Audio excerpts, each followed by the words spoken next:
ಇದು singer ಕಂಪ್ನಿಯ embroidery mission. ಇದು frame ಬಂದ್ಬಿಟ್ಟು 20x32. ಈ ಡಿಸ್ಪ್ಲೇ ಅಲ್ಲಿ ಕಾಣುತ್ತಲ್ಲ ಸ್ನೇಹಿತರೆ, ಇದು ನಾವು ಗಣಪತಿ ಚಿತ್ರದ ಲೋಗೋವನ್ನು ಮಾಡ್ತಾ ಇದ್ದೀವಿ. ನಾವು ಹೇಗೆ ಮಾಡ್ತೀವಲ್ಲ ಸೇಮ್ ಇದು ಚಿಕ್ಕ ಮಿಷನ್ ಕೂಡ ಸಿಂಗರ್ ಕಂಪ್ನಿಯಲ್ಲಿ ಬಂದಿರುವಂಥ ಇದು ದೊಡ್ಡ ಫ್ರೇಮ್ ಇದು 20x32. ಇವಾಗ ಡಿಸ್ಪ್ಲೇಲಿ ಕಾಣ್ತಾ ಇದೆ ಸ್ನೇಹಿತರೆ, ಅದು ಸೆಲೆಕ್ಟ್ ಮಾಡಿಬಿಟ್ಟು ಅದೇ ಥರನಾಗಿ ಆಗುತ್ತೆ. ನಾವು ಯಾವ್ದು ಸೆಲೆಕ್ಟ್ ಮಾಡಿರ್ತೀವಿ ಅದೇ ಥರನಾಗಿ. ನಾವು ಗಣೇಶನ ಚಿತ್ರವನ್ನು ಫೋಟೋ ಹಾಕಿದ್ದೀವಿ, ಗಣೇಶನ ಫೋಟೋ ಆಗುತ್ತೆ. ಸೆಲೆಕ್ಟ್ ಮಾಡಿಬಿಟ್ರೆ ಸಾಕು, ತಾನೇ ಆಟೋಮೆಟಿಕ್ಕಾಗಿ ಆಗುತ್ತೆ. 12 ನೀಡಲ್ಸ್ ಇರ್ತವೆ ಇವಕ್ಕೂ. ಇವಾಗ ಜರಿ ಥ್ರೆಡ್ ಎಲ್ಲ ಥ್ರೆಡ್ಡು ಕೂಡ ಯೂಸ್ ಮಾಡ್ಬೋದು ಇದರಲ್ಲಿ.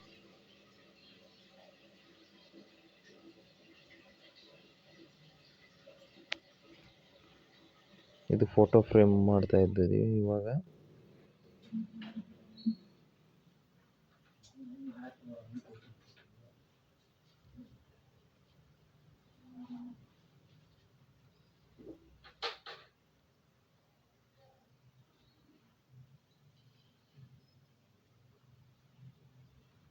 ನೋಡಿ ಸ್ನೇಹಿತರೆ, ಫೋಟೋ ರೆಡಿ ಆಯಿತು.